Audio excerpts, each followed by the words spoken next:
هو الذي ينزل على عبده آيات بينات ليخرجكم من الظلمات إلى النور وَإِنَّ اللَّهَ بِكُمْ لَرَءُوفٌ رَحِيمٌ۔ وہی تو ہے جو اپنے بندے پر واضح آیتیں نازل فرماتا ہے تاکہ تم کو اندھیروں سے نکال کر روشنی میں لائے۔ بے شک اللہ تم پر نہایت شفقت کرنے والا ہے، مہربان ہے۔ اعوذ باللہ السمیع العلیم من الشیطان الرجیم، بسم اللہ الرحمن الرحیم، الحمد للہ رب العالمین، والصلاة والسلام علی نبینا محمد صلی اللہ علیہ وسلم۔ السلام علیکم ورحمۃ اللہ وبرکاتہ۔ یا ایہا الذین آمنوا لا تأکلوا الربا اضعافا مضاعفة واتقوا اللہ لعلکم تفلحون۔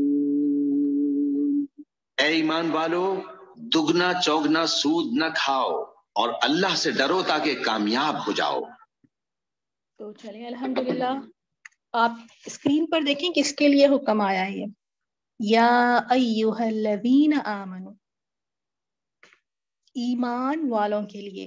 تو ہم ایمان والے ہیں تو کیا کہتا ہے اللہ تعالیٰ ایمان والوں سے کہ بڑا چڑھا کر سود نہ کھاؤ، یعنی اگر تھوڑا بہت کھائے تو چلے گا، اس میں تو بڑا چڑھا کر بات آئی ہے۔ تو جو تیسرا پارا تھا اس میں ہم نے کل، اس لیے میں نے اس کو ڈیٹیل میں نہیں لیا کیونکہ آج ہم اس بات پر ڈسکس کریں گے۔ تو سود ہر حال میں حرام ہے، اور اللہ تعالیٰ کیا فرماتے ہیں، اور اللہ سے ڈرو۔ ہم کسی اور چیزوں سے ڈرتے بیٹھتے ہیں، بھوک سے ڈر جاتے ہیں، غریبی سے ہم ڈر جاتے ہیں، بیٹیوں کی شادی نہیں ہو رہی ہے، جہیز چاہیے تو اس سے ہم ڈر کے فوراً پھر سود کی طرف بھاگتے ہیں۔ بچوں کا اچھا مستقبل بنانا ہے، وہاں ڈر جاتے ہیں کہ ہائے بچے کیا پڑھیں گے، کیا اب ان کا مستقبل بنے گا، اب ان کے مستقبل کے لیے تو پھر سود کی طرف بھاگتے ہیں، پیسے وہاں سے لے کے انہیں پڑھائی ان کی کرواتے ہیں، غریبی کی ڈر سے۔ اللہ تعالیٰ کہتے ہیں مجھ سے ڈرو، مجھ سے ڈرو، اللہ سے ڈرو تاکہ تمہیں نجات ملے، تم کامیاب ہو، لعلکم تفلحون، تاکہ تم فلاح پاؤ، تاکہ تم کامیاب ہو۔ بتائیں آج کل سود کتنا نہیں عام ہو گیا ہے، ہر چھوٹی چھوٹی ضروریات کے لیے آج کا مومن کہاں دوڑ لگا رہا ہے، کہاں بھاگ رہا ہے، سود کی طرف، کہ ہر کوئی اپنی ضروریات کو سود سے ہی اپنی ضروریات کو پورا کر رہا ہے۔ دیکھتے ہیں سورۃ البقرہ کی آیت 278 اور 279 میں، اس میں بھی اللہ تعالیٰ نے کیا فرمایا، اے لوگوں جو ایمان لائے ہو، اللہ تعالیٰ سے ڈرو، جو سود باقی رہ گیا ہے اسے چھوڑ دو، اگر تم مومن ہو۔ اگر مومن ہو تو سود کو چھوڑ دو، اگر مومن نہیں ہے تو پھر جو مرضی کرتے پھرو، پھر جو مرضی کرو، اللہ کا ڈر نہیں ہے تو جو مرضی کرو۔ پھر اگر کامیاب نہیں ہونا ہے، نجات نہیں پانی ہے تو پھر جو مرضی کرتے پھرو۔ لیکن اگر مومن ہو تو کیا کرو، جو سود باقی رہ گیا چھوڑ دو، اگر تم مومن ہو۔ اگر ایسا نہیں کرے تو آگاہ ہو جاؤ کہ اللہ اور اس کے رسول کی طرف سے تمہارے خلاف اعلان جنگ ہے۔ تیار ہے یا ابھی بھی بہانے بازیاں کریں گے، ابھی بھی مجبوریوں کی بہانے کی ہماری مجبوری ہے، مجبوری سے ہم سود لے رہے ہیں، سود پہ انٹرسٹ پہ ہم پیسے لے رہے ہیں، ابھی بھی یہ باتیں کریں گے ہم؟ تو ٹھیک ہے، پھر اللہ اور اس کے رسول سے جنگ کرنے کے لیے تیار ہو جاؤ، پھر رہ کے دکھاؤ اس کی زمین پر، رہ کے دکھاؤ اس کی زمین پر۔ اسی کے خلاف جب اللہ تعالیٰ نے جنگ کر دی تو بتائیں یہ انسان پھر کس طرح سے اللہ تعالیٰ کی خیر و برکت پا سکتا ہے؟ پھر اللہ تعالیٰ نے فرمایا اگر تم توبہ کر لو تو پھر اصل زر تمہارے لیے حلال ہے، نہ کسی پر ظلم کرو، نہ تم پر ظلم کیا جائے۔ تو یہ جو سودی کاروبار ہے، جو انٹرسٹ پہ ہم پیسے لیتے ہیں اپنی خواہشوں کو پوری کرنے کے لیے، اپنی دنیا کی ضروریات کو پوری کرنے کے لیے، تو یہاں ہمیں رک جانا چاہیے۔ ایسوں کے خلاف اللہ اور اس کے رسول سے اعلان جنگ ہے۔ یہاں ایک جس ملک میں ہم رہتے ہیں وہاں کے جو بڑے حکمران ہیں، اگر وہ ہم سے دشمنی پہ اتر آئے تو ہمارے تو پسینے چھوٹ جائیں، ہم تو ان کو منانے کے لیے جو مرضی چاہے کر لیں، ہم نہیں چاہیں گے کہ وہ ہم سے دشمنی کرے، اور کتنا ہم پھر پیچھے پیچھے پھرتے ہیں ایسوں کے۔ اور کہاں اللہ اور اس کے رسول فرما رہے ہیں کہ ان کے خلاف اعلان جنگ ہے، پھر بھی ہم کوئی فکر ہی نہیں ہے ہمیں. رسول صلی اللہ علیہ وسلم نے اس کے بارے میں فرمایا سود کے 70 درجے ہیں 70 درجے ہیں، اور ان میں سے سب سے کم تر درجہ اپنی ماں کے ساتھ نکاح کرنا ہے. ابن ماجہ کی حدیث ہے. یہ بات کہتے ہوئے بھی مجھے میری زبان لڑکھڑا رہی تھی، گھن آ رہی ہے بات یعنی سوچتے ہوئے بھی. ماں کے ساتھ نکاح کوئی پسند کرے گا؟ کوئی نہیں کرے گا. گھن آ رہی ہے بات سن کر ہی. لیکن جو سود کا کام لیتے ہیں اس کا دیکھیں درجہ کیا بتایا کہ جیسے اپنی ماں کے ساتھ نکاح کرنا ہے فکر کسی کو اس بات کی؟ اپنے بزنس چمکانے کی فکر لگی ہوئی ہے سب کو. مرد حضرات کو دیکھیں زیادہ وہی بھاگتے ہیں ان چیزوں کی طرف. اگر عورتیں بھی ہیں تو بیٹیوں کی شادی اور بچوں کی مستقبل کے لیے اپنے گھر میں اپنے آدمیوں کو وہ زور ڈالتی ہیں کہ کسی بھی طرح بس انٹرسٹ پہ پیسے لے کر آئے. میری پیاری بہنوں کیوں بھول جاتے ہیں؟ میں نے ابھی شروعات میں ہی کہا تھا نا، آخرت پر ایمان بہت ضروری ہے. آخرت پر اگر ایمان ہو تو چلے یہاں اگر ایک نوالا کم کھا رہے ہیں تو کوئی مسئلہ نہیں، ایک نوالا کم کھا لیں گے لیکن حرام کی کمائی نہیں چاہیے.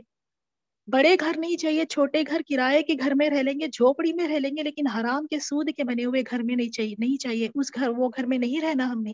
کیوں نہیں ہم اس بات کو سمجھتے؟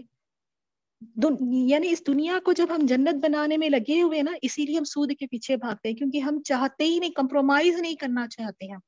ہم چاہتے ہی نہیں کہ ہماری کوئی بھی خواہش دبے. ہم ساری خواہشوں کو پوری کرنا چاہتے ہیں، وہ چاہے کسی بھی طرح سے ہو. اور پھر دوسری حدیث میں رسول صلی اللہ علیہ وسلم نے فرمایا سود کھانے والے پر، کھلانے والے پر، لکھنے والے پر، گواہی دینے والے پر لعنت ہے، اور یہ سب گناہ میں برابر ہے. جو سودی کاروبار کرتے ہیں، جو اکاؤنٹس اس کے لکھ رہے ہیں، جو ایون جو کہتے ہیں نا بینک میں جو ایز اے گارڈ باہر کام کر رہے ہیں، بینک کے جو چوکیدار ہوتے ہیں وہ بھی ان میں شامل ہے. یعنی سودی کاموں میں جو شامل ہے نا سب برابر ہے. سب پر لعنت فرمائی. لعنت کو کبھی ایزی نہ سمجھنا. لعنت ہوتی کیا ہے؟ اللہ تعالیٰ کی رحمت سے محروم. اللہ تعالیٰ ایسے شخص پہ رحم نہیں فرماتا، اس پہ اللہ تعالیٰ کی رحمت ہی نہیں ہے. تو یہ جو بینک کے جابز ہیں یہ بھی جو سودی کاموں پہ چلتے ہیں یہ سب حرام ہے. آج کل کتنے مسلمان ایسے لڑکے ہیں یا مرد ہے جو بینک میں جاب کر رہے ہیں، اور بینک میں کیا ہوتا ہے سارا دیکھیں آپ سودی کام ہی ہوتے ہیں، سارے انٹرسٹ کے ٹرانزیکشنز ہوتے ہیں سب. تو جہاں کمائی حلال نہیں ہے، حرام ہے، تو بتائیں کھانا حرام حلال ہوگا پھر اس سے؟ جو لباس پہن رہے ہیں وہ حلال ہوگا؟ جب کمائی ہی حلال نہیں ہے تو باقی کے سب چیزیں آٹومیٹیکلی حرام ہو جائیں گی.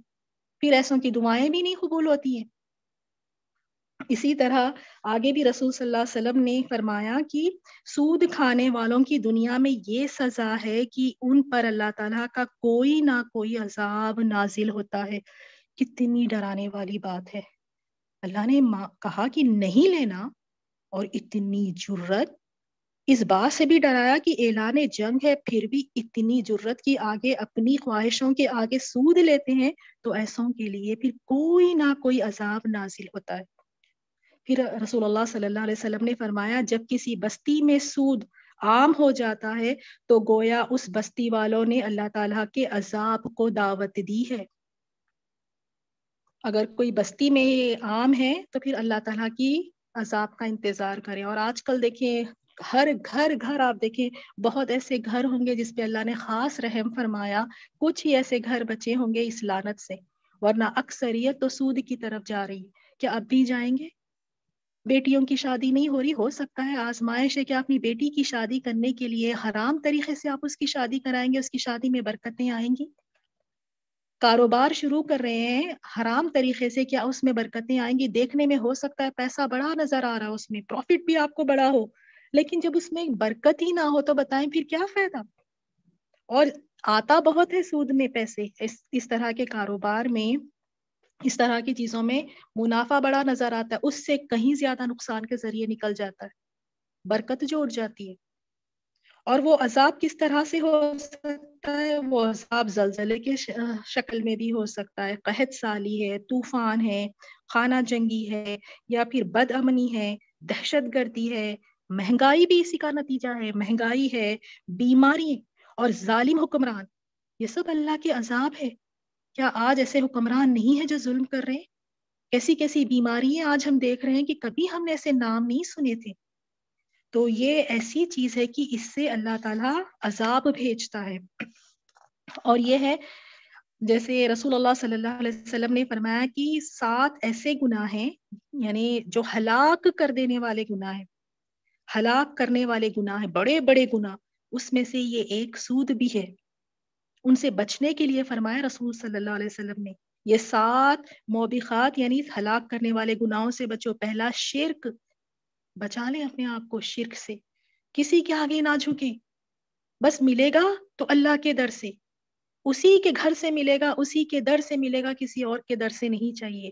جادو، یہ جادو ٹونے کروانا یہ بھی بہت بڑا گناہ ہے، یہ ہلاک کر دیتا ہے انسان کو. ناحق قتل کرنا، یتیم کا مال کھانا، سود، میدان جنگ سے فرار ہونا اور بے گناہ عورت پر تہمت لگانا، یہ بڑے بڑے گناہ ہیں.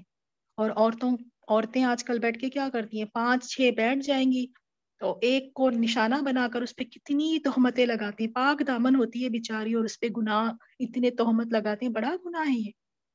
تو یہ ہلاک کرنے والے گناہ ہیں. اور رسول اللہ صلی اللہ علیہ وسلم نے سود خور کی آخرت میں بھی سزا بتائی ہے. اس کی سزا آخرت میں کیا ہے؟ سود خور کی آخرت میں یہ سزا بیان فرمائی کہ میں نے، رسول اللہ صلی اللہ علیہ وسلم نے فرمایا، میں نے جہنم میں خون کی ایک نہر دیکھی جس میں ایک آدمی ہے جو اس سے باہر نکلنا چاہتا ہے. نہر کے کنارے پر ایک آدمی پتھر لیے کھڑا ہے. جب وہ آدمی نہر سے باہر نکلنے کی کوشش کرتا ہے تو باہر والا آدمی پتھر اس کے منہ پر دے مارتا ہے اور وہ پھر نہر کے اندر واپس پہنچ جاتا ہے. میرے پوچھنے پر جبرائیل علیہ السلام نے بتایا یہ آدمی سود خور ہے. تو اس کے ہم دیکھیں گے، اگر آپ کو اقبال کیلانی کی اگر آپ کتاب لے سکتے ہیں خرید و فروخت کے مسائل کے بارے میں، تو اس میں ڈیٹیل میں ہے. تو آج ہم نے یہ بس کچھ چند باتیں دیکھی ہیں سود کے بارے میں. تو کیا کرنا ہے، اس لعنت سے خود بھی بچے رہنا ہے اور اپنے گھر والوں کو بھی اس لعنت سے بچانا ہے، اور ایک شکر گزار زندگی گزارنا ہے کہ اکل حلال کھائیں گے، ایسے گھر میں رہیں گے جو حلال کی کمائی سے بنے، اولاد کو بھی وہی لقمہ کھلائیں گے جو حلال سے ہو، اور ایسے جابس، ایسی کمائیاں جہاں سود پہ چل رہی ہیں فوراً سے جلد کوشش کریں کہ اللہ کا تقوی اختیار کرتے ہوئے ایسی نوکریوں کو چھوڑیں. اللہ تعالیٰ بہتر انتظام کرنے والا ہے. اللہ تعالیٰ نے رزق کا ذمہ لیا، اللہ تعالیٰ کسی کو نہیں بھوکے مارے گا. تو ایسی اگر کوئی نوکریاں ہیں تو اللہ کا خوف رکھتے ہوئے جلد سے جلد ان نوکریوں کو چھوڑیں اور حلال نوکریوں کو تلاش کرنے کی کوشش کریں.